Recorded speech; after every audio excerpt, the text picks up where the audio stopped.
What's going on, everybody? Welcome to the Paranormal Council, where we have a very important show today. We are piggybacking off of last week's show where we talked about protections, but also, more importantly, why do you need to be protected and what from? And that is a variety of possessions. We're going to get into it. And this is a very important subject that I think that I personally think that I witness a lot of fellow peers in the industry sort of downplay this, or um, I think they'll think, oh, that's overrated and stuff like that, and they underestimate just about possessions, the different ways. So we're going to get into all of that, how to maybe tell some telltale signs, different levels. And again, we'll remind you of some protection stuff, things you can do. But guys, buckle up. This is going to be a great episode, and it's a very important episode, so you're not going to want to miss this. And remember, like and share and send that out to the world so we can spread the word. So thank you all for joining us. And again, welcome everybody in the chat, all the regulars, and welcome to the panel. Let's get started. Possession. So definitely major subject. And it's definitely, like I was saying in the intro, I feel like it's something that a lot of paranormal investigators sort of let fly under the radar, or they sort of underestimate it. They're just like, then there's some, of course, that are like, everything's a demon.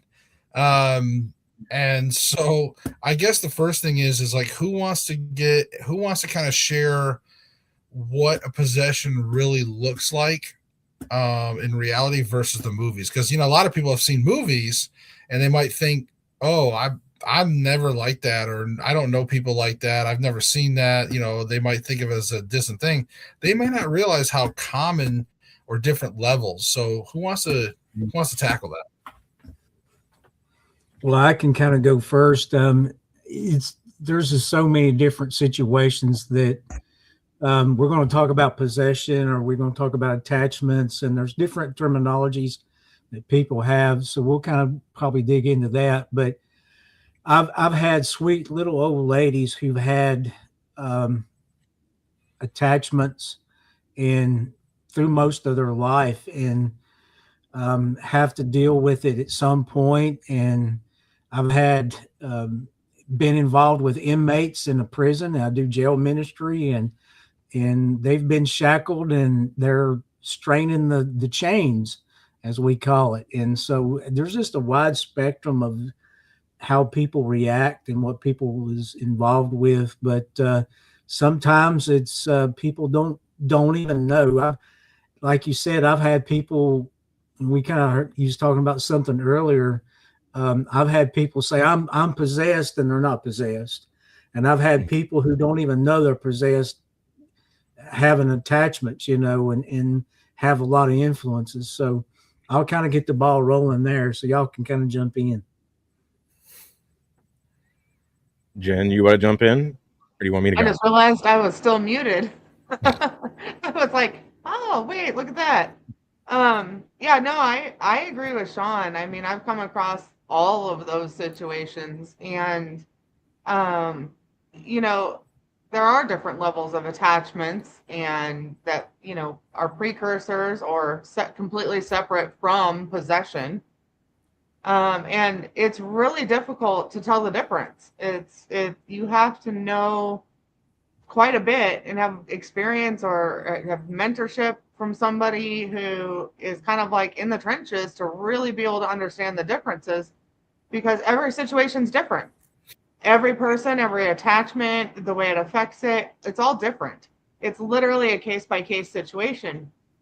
So there are some general rules, some general foundations, and of course there's different approaches to how do you handle these situations from various different belief backgrounds. Yeah, I would actually add that it's not as cut and dry. I mean, possession is an umbrella term that most people associate with the movie The Exorcist. Yeah. That is the extreme case. Most cases that you deal with are really attachments where they're whispering in your ear like a little devil on your shoulder kind of thing. But you have a possession that's not really a possession. It's called a mount, which is what happens during a seance with a trance medium.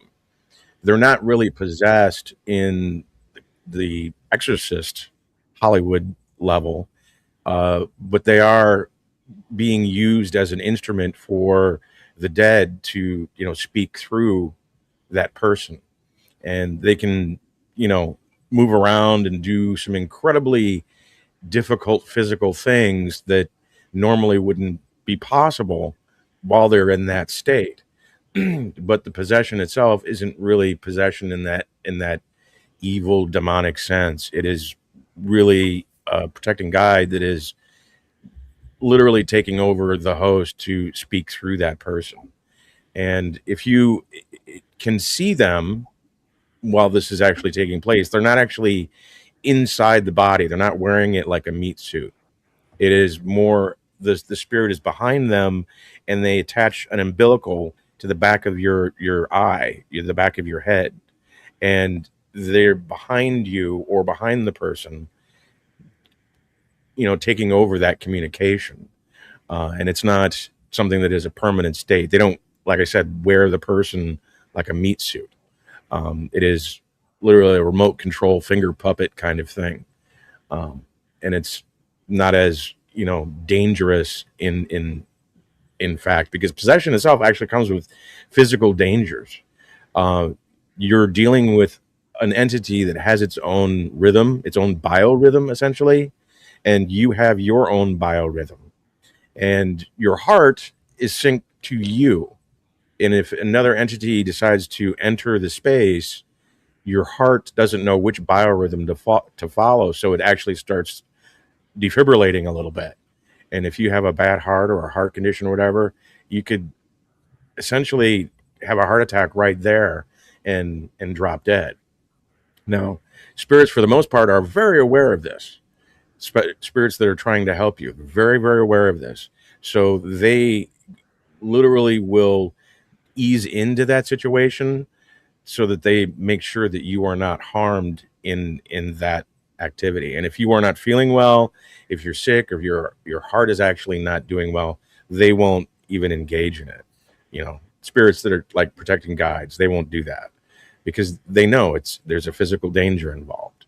So possession in of itself, again, is an umbrella term, and a lot of people immediately go to the Hollywood version, and it's not always that. You can have a mount and it'd be perfectly legitimate, but where people aren't familiar or they don't really give consent in such a way to allow that to take place, that's where danger actually, that's the realm of danger, essentially. Okay. Yeah, I mean, I think there's a percentage kind of thing out there. Who knows what the exact percentage is, but anybody that's been doing this long enough, you do see, again, you kind of see like, okay, a majority of things may be just attachments, and very rare do you get like a demon, and if you do get a demon, is it a low level? Is it kind of high level? But again, you can kind of look at different levels. And I think one thing too, again, like I still stress the seriousness of it because, again, you don't know what you're facing, and you don't want to take that chance that you could encounter that low level demon or a high level demon, whatever, a non-human entity, let's just say. You don't Well, want to take that chance. yeah, I want to say hi to Jeremy. But also, I think it's important too that there are different types of attachments that are often talked about in the realm of possessions, right? You have human attachments, you have non-human attachments, you have elemental attachments, you have demonic attachments, you have attachments that are used in communication, like Stacy was talking about. There's all different types of attachments. and how they interact is completely different, and how you're using them and the consequences are also, something that you have to consider. And if you don't know the difference between what you're encountering and what you're experiencing, and you try to handle it a certain way, it's not going to work, right? It's kind of like the whole idea of, we think something's in our house, so we start burning sage, right? That's what everybody says, but it's like that doesn't work for all situations, right? And if you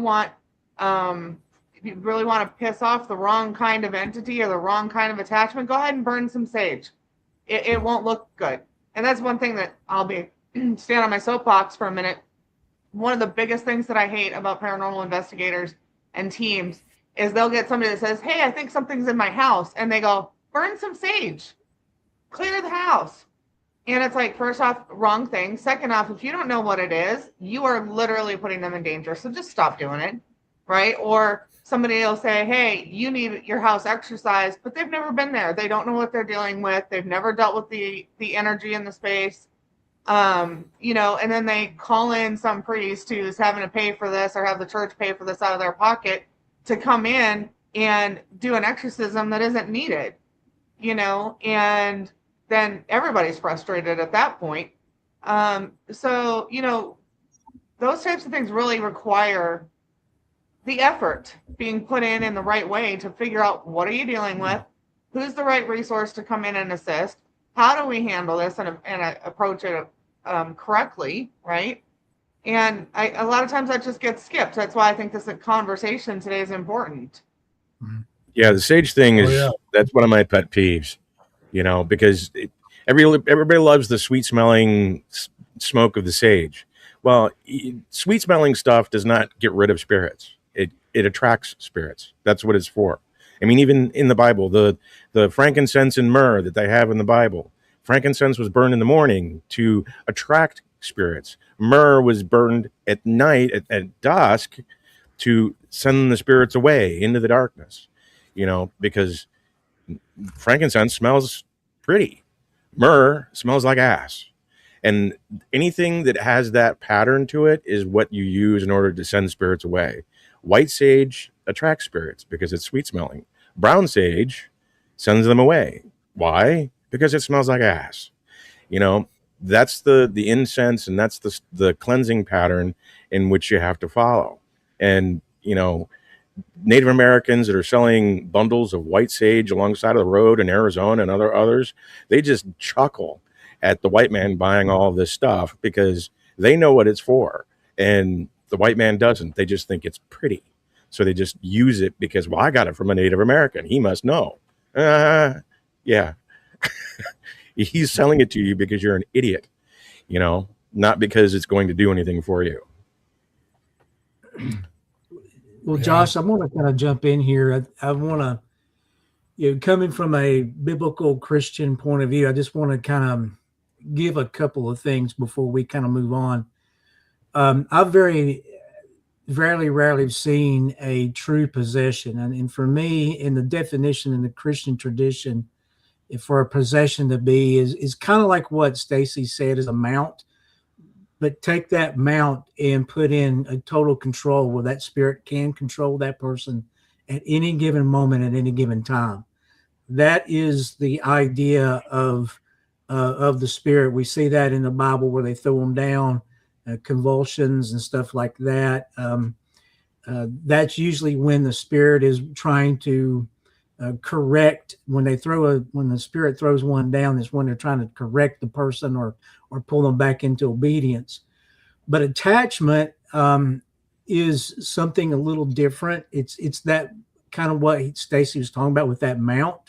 It is that where they can influence. But here's the thing, from a Christian point of view, that attachment and that possession comes because the person has done some type of sin that opened the door to that person's soul. For example, I think Stacy said something like a medium or like someone who's allowing that spirit to come in. Once they've allowed that spirit to come into them, technically they have a contract, soul contract with that person's now. They're connected to that spirit and that soul in a way. And until you get that out of your system and break that contract, they can actually come involved in your system of your spirit without even acknowledging you. And so that's kind of the idea here. And so I just try to tell people, look, we all can have attachments, even Christians, and some of my Christian brothers and sisters recall at that, but we all can have those attachments. And we can also have something else and I've talked to different people at different times, but some spirits, the nasty spirits, they just like to pick on you and influence you and aggravate you, even though you may have not done nothing wrong. So there is those different types of attachments that are not necessarily because of sin. So what we usually try to tell people is this, to get rid of them, and there's a lot of simple procedures we can do, but there's a complexity of how it got there, what's going on. There's some prayer that has to take place, and so forth. But I just want to kind of bring that into the discussion so y'all can go from there. Yeah, you're right. Oh, yeah, absolutely. Attachments it's a subtle influence, and through subtlety, by basically giving you an idea or a thought that you think is your idea, Yep. you think it's a great idea because it came from you, when in actuality it's a terrible idea, and it sends you bit by bit down the wrong road. And they do this at points where you're physically vulnerable too, not just spiritually vulnerable, but physically vulnerable. Times where you're not getting enough sleep. Sometimes they'll actually influence your sleep to where you're not getting enough sleep. You're restless. You're unable to get a full 8 hours or even a good 6 hours. You're fatigued. That's the teardown process in order to gain real influence on you. For women, it can happen in that when Aunt Flo is visiting, because you're emotionally compromised, they can influence you during those points, and that's the entry point. That's the foot in the door, and that's again getting you to make bad decisions when you should be making good ones. But you think they're your ideas, they're your decisions, and they're really not. They're just there to nudge you in the wrong direction. You ever saw that movie with Keanu Reeves, Constantine? It has that he in the movie they called them half breeds, but he also called them influence peddlers.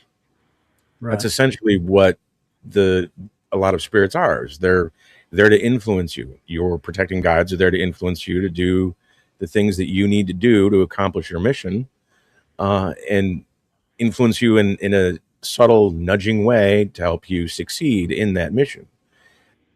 Whereas negative spirits find huge entertainment out of watching you crash and burn, because, well, to them that's just for shits and giggles, or some other reason too, but mostly it's for entertainment, and it's just mean.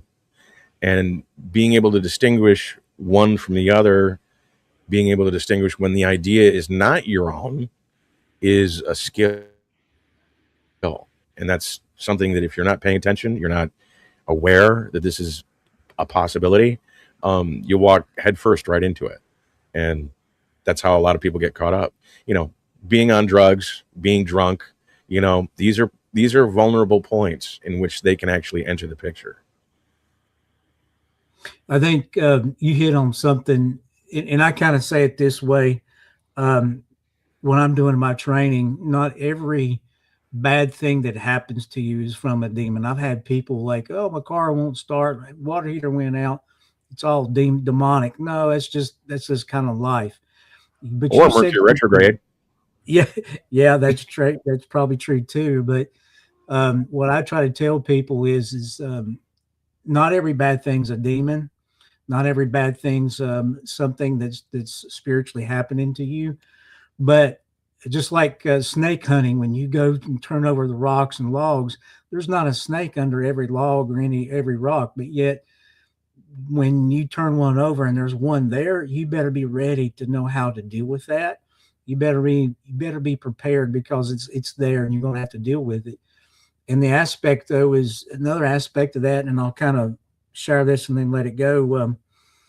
We spend a lot of time with new Christians, and I know I do, helping them to distinguish between their thoughts, their sin nature, their sinful act, and what they're thinking, and how to distinguish between that and intrusive thoughts that's not coming from them.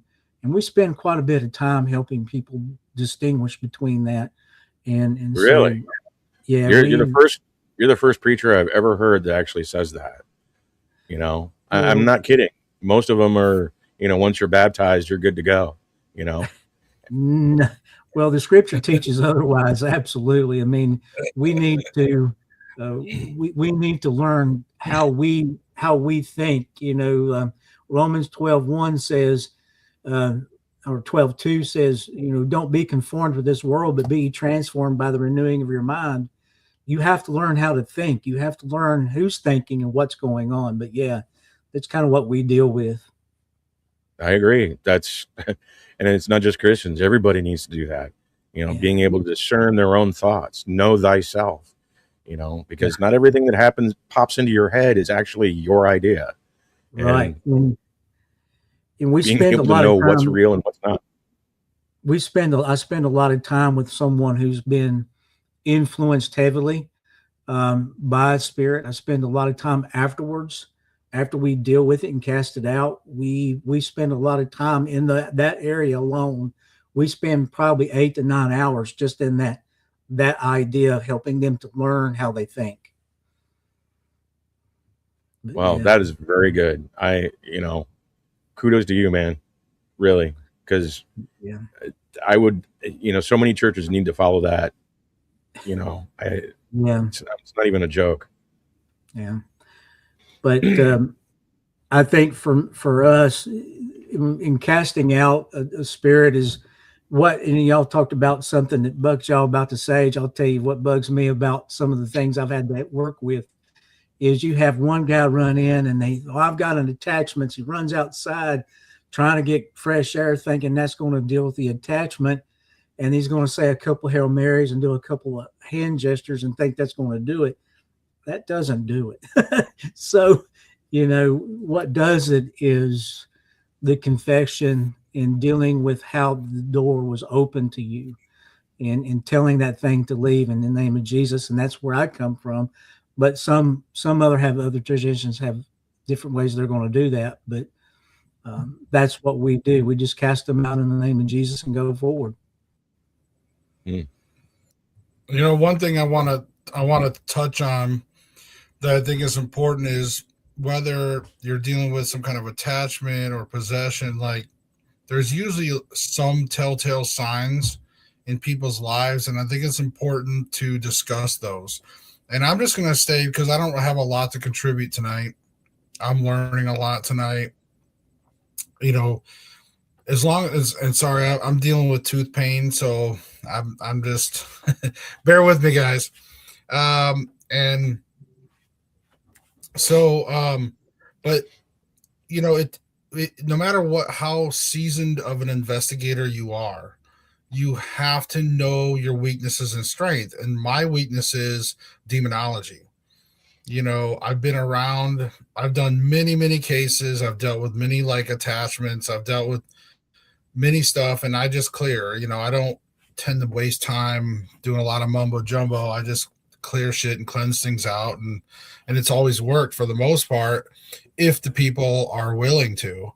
You know, I get a lot of cases that they're not willing to let things go or not willing to depart with their attachments or whatever. But anyways, one thing I want to say is I think if you are, I think people can help each other sometimes identify those attachments.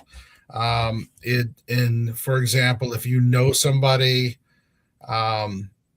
if you know how they are on a normal basis, right? And then you start seeing different odd signs, or maybe they're headaches or medical stuff that doesn't seem to make sense. Things like that. If you're able to pick up on those things, say something, because that could actually be some type of attachment or something. It's always better to be safe than sorry. So that's just something I wanted to throw out there was, and that's something I try to do for if I have teammates or people I work with. I try to pay attention, and if they exhibit different types of signs after an investigation or whatever, then I might say something and be like, "Hey, do you think you might have an attachment?" and it's just better to be safe and say something than wait another month or two, and all of a sudden their lives are even further down the shitter or whatever. So, anyways, Yeah, well, knowing the stages is part of it, and the problem is, the Catholic Church has 5 stages of possession, 5 stages to the possession, and the first 4 are actually more psychosis than anything, so they're difficult to spot. The first is actually headaches, migraine headaches, especially at the back of the base of the skull, because that's the port. Like I said before, is where they're putting that little tether in order to, like a USB port, get in. And if you're resisting that, there's a physical reaction, which is usually a headache at the base of your skull, and at your shoulders. It's like neck tension and things of that kind. That's like stage 1. Stage 2 can be depression. It's, again, can be a psychosis. You don't really know. You have fatigue, which goes along with depression. With stage 3, and that in of itself can be because you're not getting enough rest. But it's a tear down of the process to stage 5, which is full on possession. Stage 4 is obsession, where a person actually becomes absolutely crazy about one particular thing and can't get it out of their minds. And for some people, that's just like obsessive compulsive behavior. That's their normal state of being. But if it's out of character, where they're suddenly obsessed with a person, they can't get it out of their head, that obsession becomes full on possession. Think Trump derangement syndrome, where Rosie O'Donnell is in Ireland, but all she can think about is Donald Trump. That whole thing, that obsession is the precursor to an actual possession. And most people don't catch it until you're at stage 4. If you're on an investigation and you just leave the investigation, and the first thing that you're feeling when you're going back to the car is a tension headache at the back of your skull, you've got yourself an attachment, most likely. And it's trying to, pry its way into your skull. And you're not physically allowing it, mentally allowing it, but it's still trying to, burrow in like a tick. Cleansing yourself at that point, which, in the Afrocentric diaspora, we use the flower water and just wipe clean those spots, because it actually breaks that connection. You can do it with flowers themselves. A bouquet of carnations. They're cheap. They're like $1.75 for a bunch, and you just broom yourself, and it breaks that connection and cleanses all of the attachment energy that you may have, and it can't cling to that. It's because it's like a barnacle. Once you break that connection, it's a free floating thing. It has a hard time, attaching itself to you. So, I mean, knowing those 5 stages is key. But the first is a headache, and if you got yourself a headache, pay attention to it, especially if you're coming out of an investigation. The post paranormal investigator hangover, it's another sign. You need to actually cleanse, because you may still have something there. Most people feel it. I'd kind of like to go back a little bit. That I've been working on a project, and everybody's kind of hit on it tonight. And because I'm working on it, I'm very passionate about it. It's kind of at the forefront of my mind. But Sean talking about understanding the difference between with intrusive thoughts, and Stacy talking about how important that is, and Josh talking about knowing your strengths and weaknesses and understanding those things. This project that I'm working on is actually hopefully going to come out very soon. But the sole focus of it is a foundational layer for anybody who's wanting to work on themselves, work in the paranormal, learn how to utilize their abilities.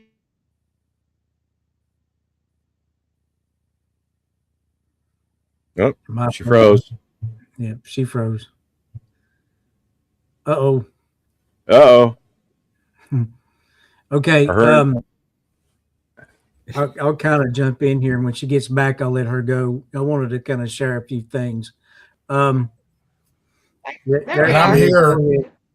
I'm here, by the way. It's just I'm listening and watching, but I've got my camera turned off at times because, again, I've got a lot of tooth pain going on, so I'm not exactly very pretty tonight. So that's all good. Go ahead. No, but what I was saying was I often see people go, "Oh, I'm going to go help this family that thinks they have a demonic in their house," when they haven't done the work they need to do to understand, right? And we have paranormal investigators who are not understanding the abilities that they currently have. They're not recognizing their own strengths and weaknesses, and they're walking into situations where they end up with attachments, right? And for me, it's really important that before we do anything, I think everybody should just stop right now and take a minute and go back and look at where you are in life, where the lessons you've learned, where you're coming from, why you believe the things that you believe, and really understand yourself, right? Because if you don't understand yourself and you don't have an accurate working knowledge, let's put it that way, right? Of hey, yeah, I kind of have this habit, I should probably work on improving that, or hey, I'm really good at this, or going back and kind of unburying some of the things generational baggage and traumas and things like that. You're just walking into paranormal places with a giant target on you. And then wondering, well, how did I get possessed? Or oh yeah, I have abilities. I can sense things in a room. Great. Do you know how to use them? Do you know how to protect yourself? You can't just sage it away, right? And when you have things like an attachment and you're having all these thoughts and you're trying to figure out afterwards, hey, is this mine or is it still here? Am I still struggling or is this me? Right? Without that base knowledge of yourself, true understanding of yourself, it's really hard to tell the difference. And then we talk about other things in the practice of, witchcraft, it's about intention, right? Even your prayers, you want to have the best intention in your prayers, and you want to mean what you're asking for and mean what you're saying. It needs to be heartfelt, right? Conviction. And if we don't know ourselves, what's sneaking in there?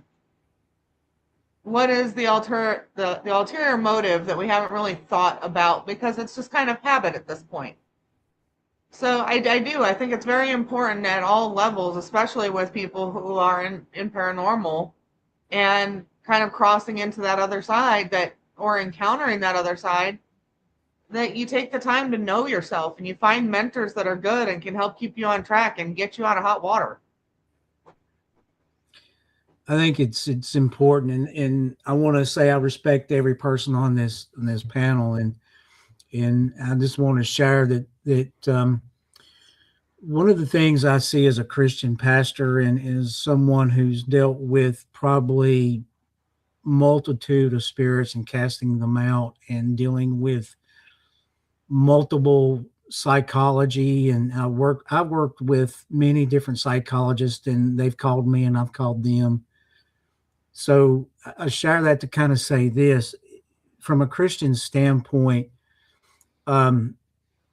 when Jesus told the disciples to go out, and that we have the power in his name to tread upon the serpents and to deal, and the disciples came back and said they were amazed that the spirits were subject to what we say. You know, they were amazed at that.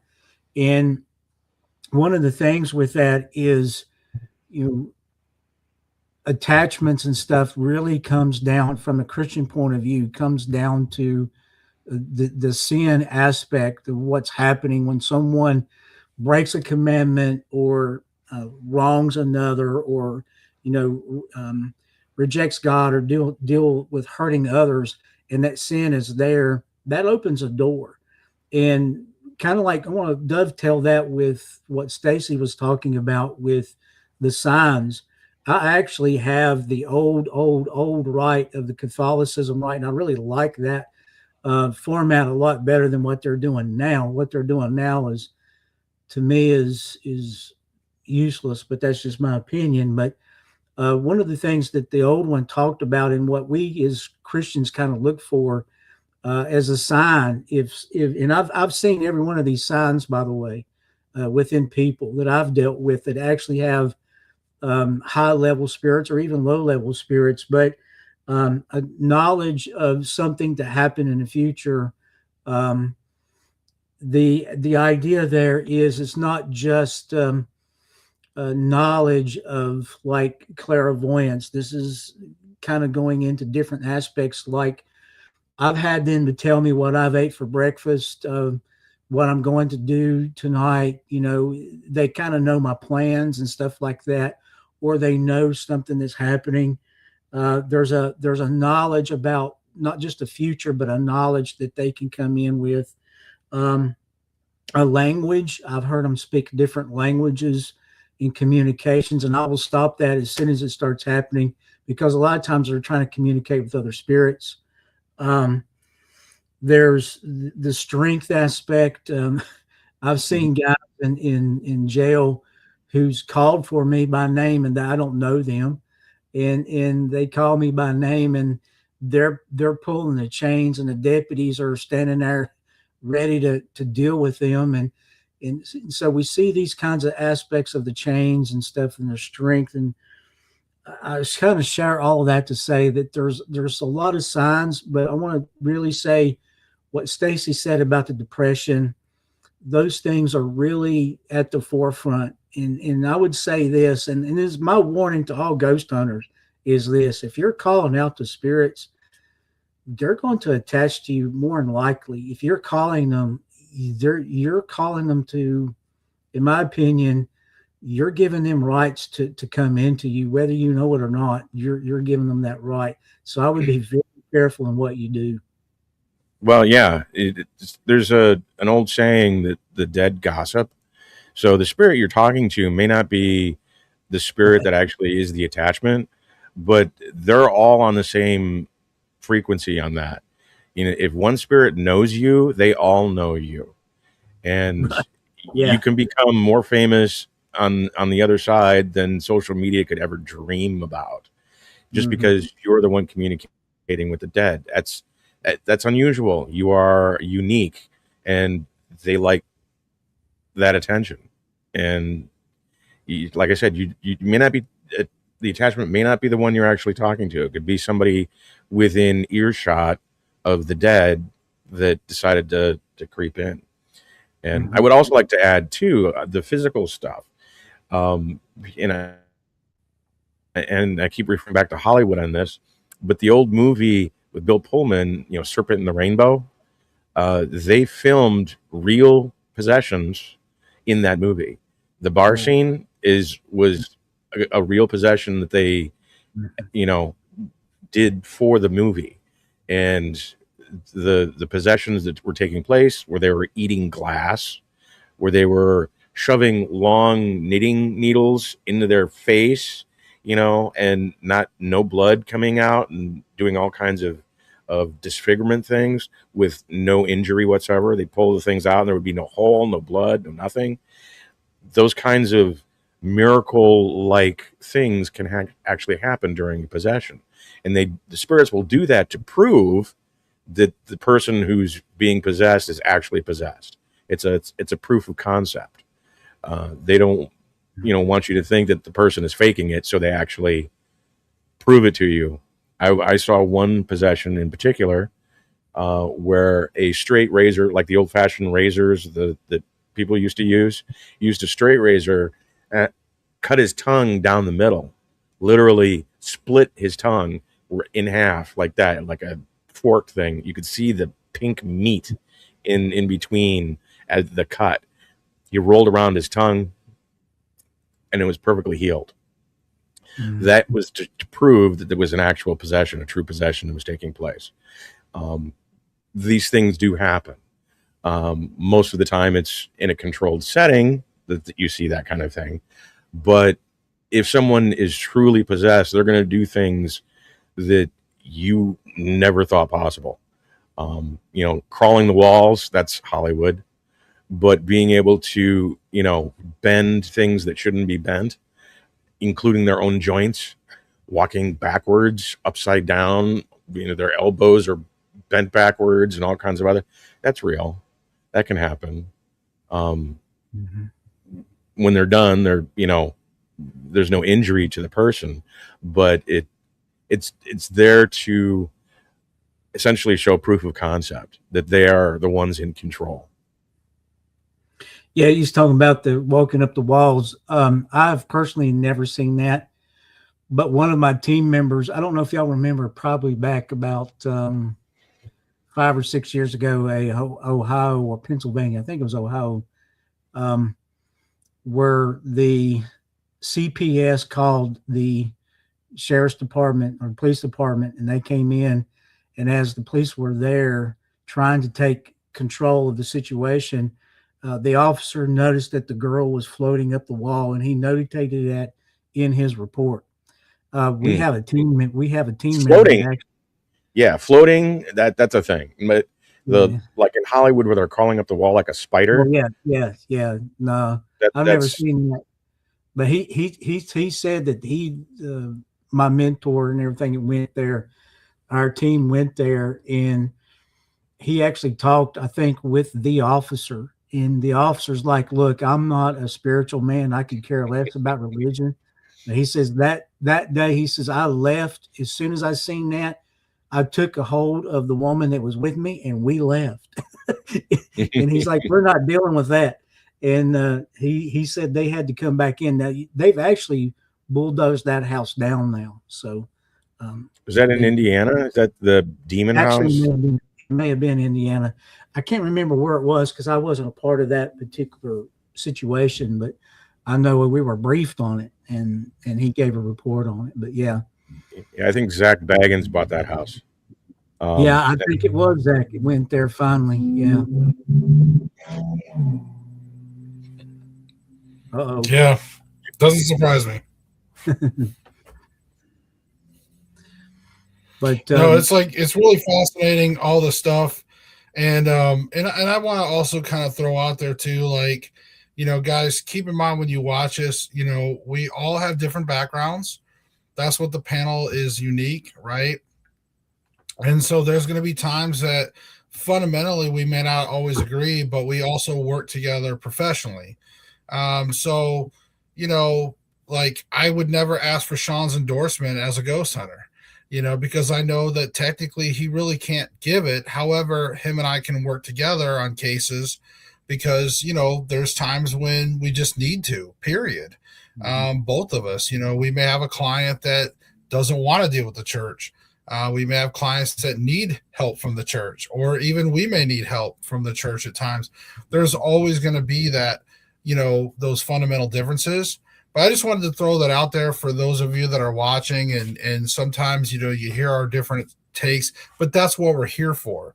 We want to give you the takes because as a ghost or paranormal researcher / ghost hunter, however you want to label me, I know that I'm dancing with fire. I know that I'm dancing with fire, but I'm also trying to do certain things that I believe is, work that was that I was sent on that path to do that work. So I know I have to dance around that fire, and I know that those things personally, are things that I have to deal with. But I just want to say that, just to point that out, guys. Like, there's a difference, and we want to try to educate you guys from the different perspectives of the different people on this panel, so that way you guys get the different takes and know that there's options out there.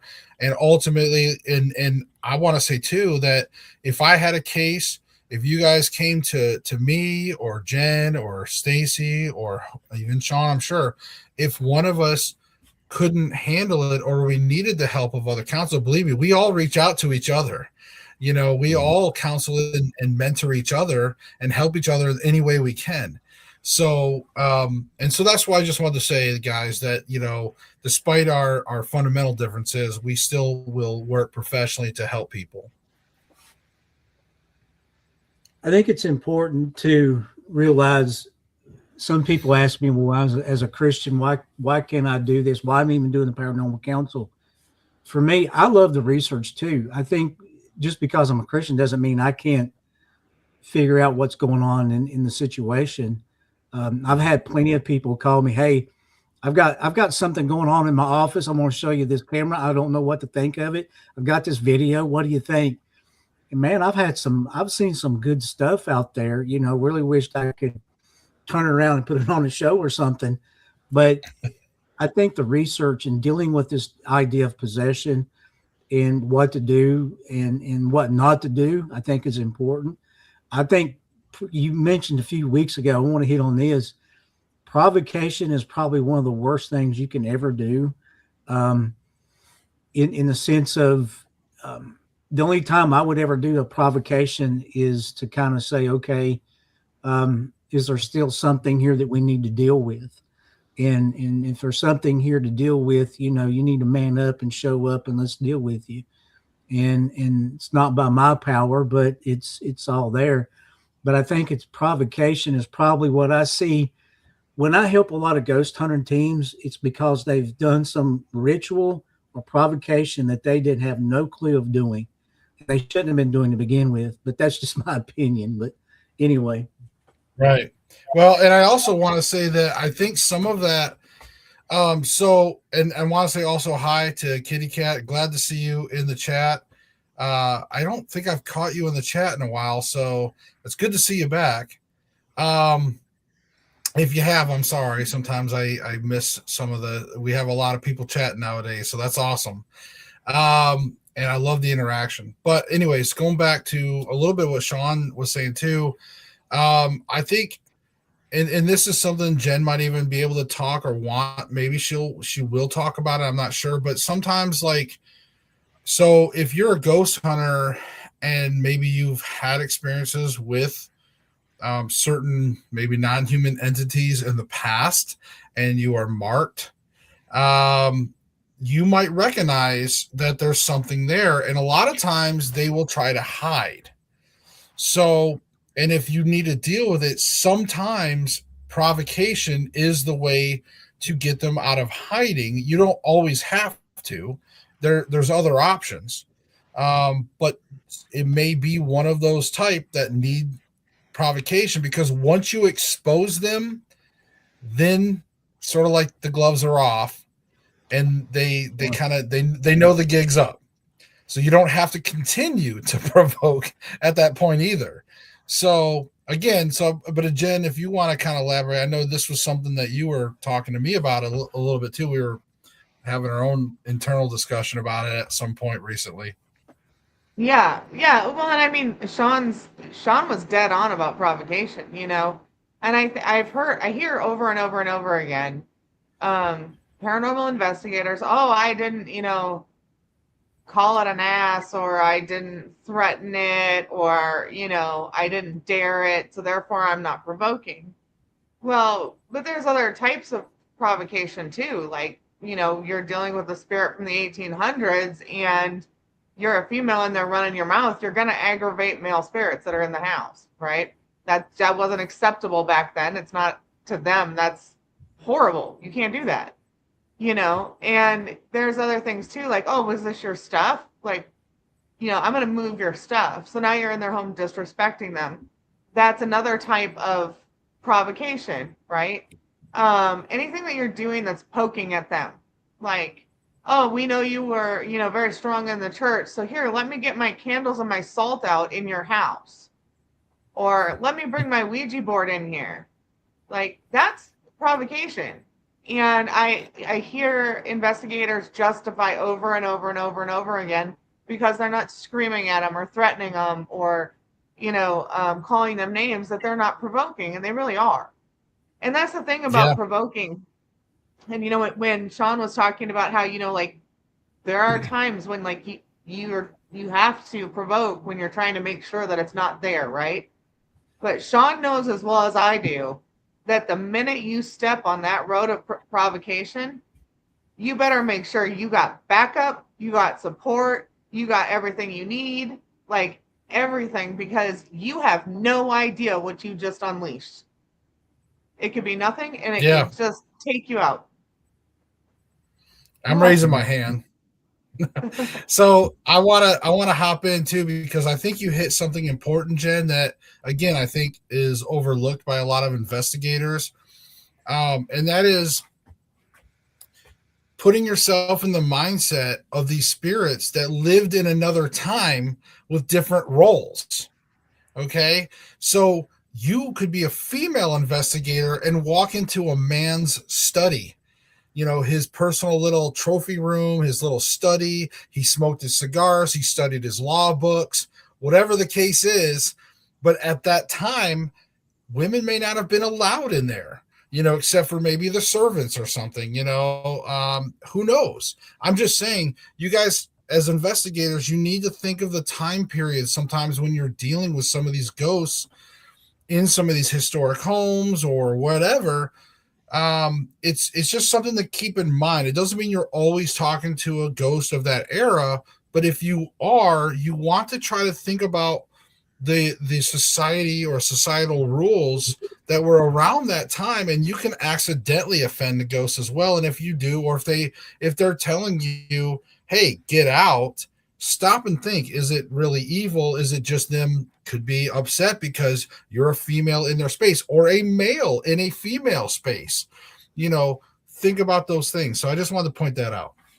Well, provocation too can be something that you didn't even know that you did. If you're an investigator and you're going to a popular investigative, like an insane asylum, whatever, how many times have these spirits heard things like, do you know that you're dead? Are you here? Are you, need anybody to talk to? I mean, basically the same thing. Every paranormal investigation that has walked through that place asks the same dumb questions. So, think of something original, and it won't be as provoking because, they don't have to keep answering the same thing over and over and over again. Or like when you do it, and you know better.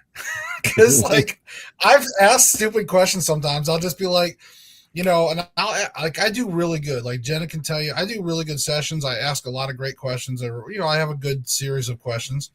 But every once in a while, you just get there like, well, do you know you're dead? Or like, one of those or something where you're just like, did I really just say that? God dang it, So it happens to the best of us, folks. Well, and you make a good point too, Josh, in going down that, think about the historical time, right? And we've seen it on countless investigations. And, it's something that paranormal investigators should consider from an investigative standpoint, right? That when you're walking into, like, say, slave quarters, right, or servants' quarters, only certain people were allowed in there because, it was like the owners of the home, right? And they don't want people in their space. That's the one place in the house that's their place that, now you're in there pestering them. And you don't even have authority in that home or over what they're doing in any way, shape, or form. They get annoyed, right? Or they shut down, they leave, they go away. Another thing too is I can think of a number of examples where I was at an investigation and there was a known older male. He was the owner of the home, had built the home, and many people had encountered him. They had EVPs from him. They had, all kinds of evidence. showing that he's there. And it was a lot of it was from the caretakers of the home who now were basically living there, right?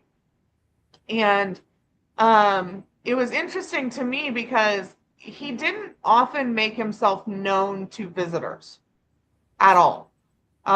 He really was not, he was not a social person. He didn't like it.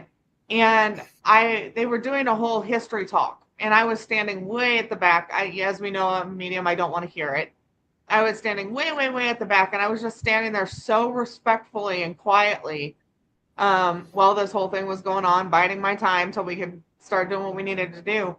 And I will never forget, plain as day, this guy walked right up next to me and stood next to me. And we just stood in silence, and I was like, okay, and I was doing what a woman of that time would do. Stand in the back, listen, not speak, be respectful. And in the room was all these women and men talking over each other and clanging stuff around and, sliding things across the table. And so you're saying the good old days? Yeah. And he just looked at me. This man just looked at me and he said, "You're welcome here anytime." And I just kind of went, "Thank you." And he was gone instantly and didn't come back again. The next time I went back a year and a half later, he came back while I was standing off by myself while everybody else was making a bunch of noise and everything. And he said, "Glad you're back." And I said, "Thank you." And he left. Okay. I'm raising my hand again because I'm just trying to jump in here. So I do want to say a quick shout out, and I'm gonna brag a little bit here. So I had a chance to recently investigate with Jen and Andrea in the chat. So Andrea got to drive out. She was in the chat, right? But she also has learned from Jen. She was kind of like an apprentice, right? But I got a chance to investigate with them. And I will say they got to do separate walkthroughs with some notebooks and write things down and then hand them over. And I got to say, in the end, and I'm just going to throw, I'm not going to get exact because I don't want y'all to get jealous, but I got to say, between both of them, there was 60 to 90% accuracy levels when it was all said and done of things that we could go back and verify later. So props to Jen and Andrea. They did very good with their abilities, and we were able to actually go back and confirm many, many things. It was pretty cool. Yeah, well, and I also, this was literally Andrea's first paranormal investigation. She had never been to a public. She'd never been to a private one. She had never tried to use what she's learned in the ways that she did. And I was absolutely impressed and floored. She did amazing. I can't wait to work with her again. And being a medium, it is difficult for me sometimes because I don't often get a chance to work with other mediums in a paranormal investigative setting, right? It's typically, here's a team, you've got a medium, you go with the team. And there might be intuitives and empaths on the team, but not in the same capacity, right? And so this was kind of a learning curve for me as well, working with somebody who has the same or similar abilities that I do. And we kind of had to figure out how to do it. So we were removing bias and making sure that the investigation was actually, being run as an investigation, and how to document things, how to do things appropriately. And she was down for it all. She was great. I can't wait. Yeah. And she really did handle herself almost like a seasoned vet, and so, like I said, it was really good. And I was really proud of you guys because like I know Jen and I'm with Jen, like I don't give her a pass, right? Like I don't just be like, oh, she's has abilities and all that. Like when I first met her, I'm like, I had my doubts, I didn't know. I'm used to working with a lot of crappy mediums, a lot of crappy people, but over the time that I've known Jen now and the opportunities that I've been around her and seen the results, I was like, awesome. Okay. She's the real deal. So cool. And then when I got to see her protege, Andrea, in action, it was very impressive to be able to go back with the notebooks and sit there and confirm different things that we learned and stuff later after the fact. So it was really cool. That's all I'm saying. That was my little soapbox of giving y'all some props. Don't get used to it. I don't give out a lot of compliments. All right. So don't touch the china. Yeah, exactly. And I had it's funny because Andrea was talking about don't touch the china. One of the spirits told her don't touch the china. So she had mentioned that to me, like, hey, don't, the spirits. So I actually threatened a spirit in a funny way. Okay, guys, I'm not provoking, but I was like, I'm gonna touch the china. If you don't want me to touch it, better tell me. And I had a yes no box. And so I was joking around with the spirit, having a good time. I don't sit there and be mean. But I'm like, I'm gonna touch it. I was like lowering my hand closer to the china on the table, and then the spirit box was like, no, no, no, no, like 4 no's in a row. It was great. Everybody that was with me was like, oh my god, it was really funny, and it was just funny to see that interaction with the spirit. So it was pretty cool. It was too, because it was actually one of the things she wrote down in her notebook. And John, this was what the only people in the house when she was doing her walkthrough and doing this was myself and her. Nobody else was in the house. We were in opposite directions, opposite floors. We stayed away from each other. And so Josh wasn't even in the house at the time. And then he came in with a group, and she was, off on another area way far away. And she overheard somebody say something about the china. And so she just was like, hey, don't touch the china. And nobody knew why, but here it was in her notebook. Right? And then the story came out. So yeah, it was funny. It was a good time, and people learned a lot. It was a great experience for especially Andrea on her first time, right? But I know we kind of got off track with all of that, but it's good that this was this last weekend investigation, right? And one of our chat members was there, so yeah, good that we brought it up. And I felt like we kind of needed to lighten the toward the back part of the episode. This was a heavy episode, guys. I mean, with paranormals and attachment or possessions and attachments and stuff. But guys, if you ever suspect anything like that, or you want to know more, again, we will talk more about these things as we go. We will integrate these things, just like we started touching on it when we talked about protections. We'll probably talk about it in other episodes as we get to other, bigger picture stuff as well. So guys, definitely keep tuning in to the episodes. Yes, Kitty Cat is so good that you're back again. We love having a regular that makes their way home back to us. We love hearing you in the chat, and hopefully you'll be able to keep making all the shows in the future, or at least a majority of them. But again, Andrea, Jeremy, Smokey in the beginning, whoever else maybe popped in there, guys, thank you all so much. And we will see you next week. Remember, like, share, subscribe, so we can help spread the show out there to the public. All right, guys, we'll see you next week. See you. Peace.